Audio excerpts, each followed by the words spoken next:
Salam uşaqlar. OTK-dan növbəti sualın izahına birlikdə baxaq.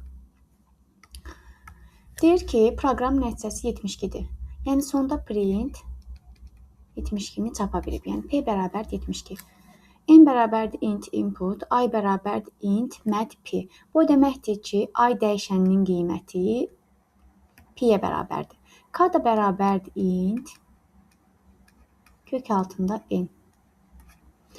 Və n-i 2-yə böləndə qalıq 1-ə bərabərdirsə, yəni n təkdirsə, bu P çapa gedir. N cütdürsə, LC-dəki P çapa gedir. Hər iki hala baxaq gəlin. 72 bərabərdir. K-nı vurdum I-ın qiymətinə, bir də 5-ə. K bərabərdir 4,8 elədi. Bu n-in təkal üçündür. 72 bərabərdir. K-nı vuraram 3-ə, vuraram 6-ya. K da bərabərdir 4. Bu isə n-in cüt qiymət aldığı hal üçündür. Və bizdə K-da K bərabərdir int kök altında n dediyi üçün uşaqlar int-in funksiyasında arqumenti tam ədəddir, tam. Yəni kəsr tip ola bilməz. Ona görə də K-nın 4,8, yəni kəsr tip qiyməti bu int funksiyasını ödəmir. Bu qiyməti götürmür. Deməli, K bərabərdir 4-ə. Int kök altında n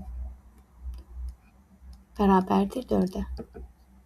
Yəni, uşaqlar, bu n hansı qiymətlər almalıdır ki, 4-ə bərabər olsun? Deməli, n 4 və 5 aralığındadır və 4-ü də alır. Niyə? Çünki, baxın, 4-ə bərabərdir deyir.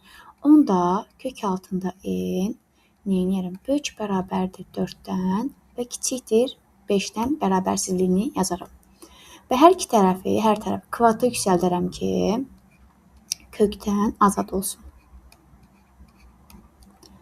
16 kiçik bərabərdir n-dən, böyükdür 5-dən. Burada n deməli hansı qiymətləri alır? 16, 17, 18, 19, 20, 21, 22, 23, 24. 25-i almır. Burada 25 yazmamışım. Və K-nın 4 olduğu hal n-in cüt halına daha uyğundur. Yəni uyğundur şərtdə dediyi kimi. Ona görə də n-in hansı qiymətlərini götürürəm? Cüt qiymətlərini götürüb cəmləyirəm. 16, 18, 20, 22, 24. Bunları toplayanda cavab eləyir 100.